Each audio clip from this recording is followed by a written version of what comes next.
Welcome back. The Airport, Airline and Allied Workers Union held a sick-out on Wednesday, which crippled the national airline and left hundreds of Bahamians stranded at airports in Miami and Fort Lauderdale.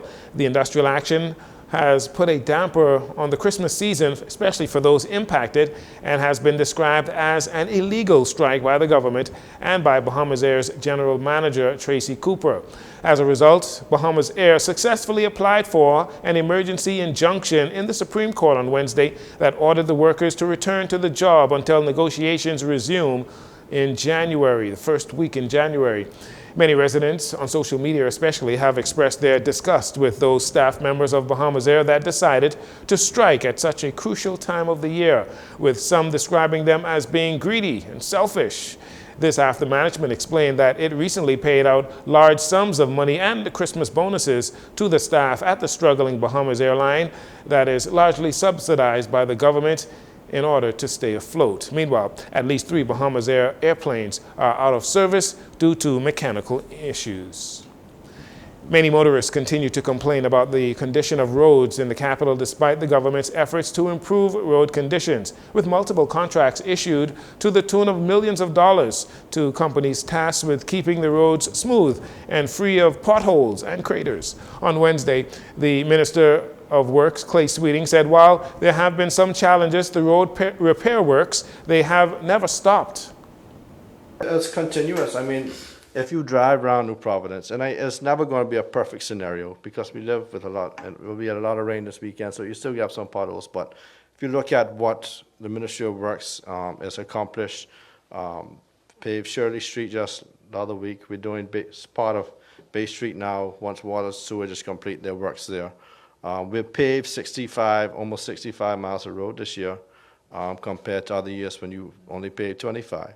So I think that the team at the Ministry of Works, because, you know, I only represent the ministry, but I don't do the work. But the team that does Baha Mix and the team down there and the team and civils that do the work, I'm extremely proud of the work that they've done. And you know, no matter what criticism they get from the public, if they pave in the day, they should have paved in the night. If they pave in the night, they should have paved in the day. They still go, you know, and do what they're supposed to do, and very proud. And you got to remember, these are Bahamians doing top quality international work here in New Providence. So very proud. As for the Gladstone Road corridor, that can become extremely busy with traffic during the morning and evening commutes, Mr. Sweeting shared this bit of information on its delayed progress.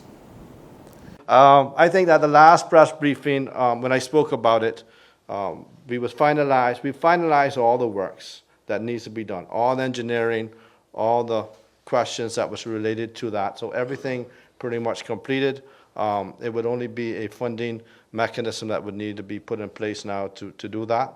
I drove Gladstone Road the other day, and you know, it could be pretty busy. I usually don't try to take that route, but you know, I don't live in Nassau like most of you, but you know, for the most part, it's a project that needs to be started, and it will only be the financing mechanism that we need to complete with the Ministry of Finance to get that going.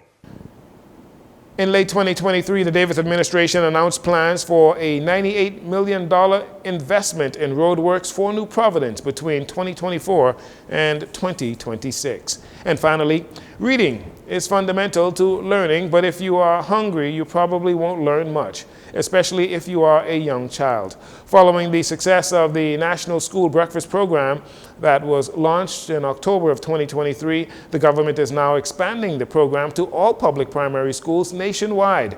Education Minister Glennis Hannah Martin says not only does the program provide early nutrition to start the day, but they have also seen a correlation between the breakfast program and better school attendance. It allows children at a very early age to socialize early in the day around a healthy meal.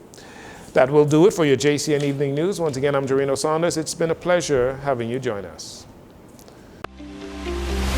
This segment of the news has been brought to you by Sun Oil Limited.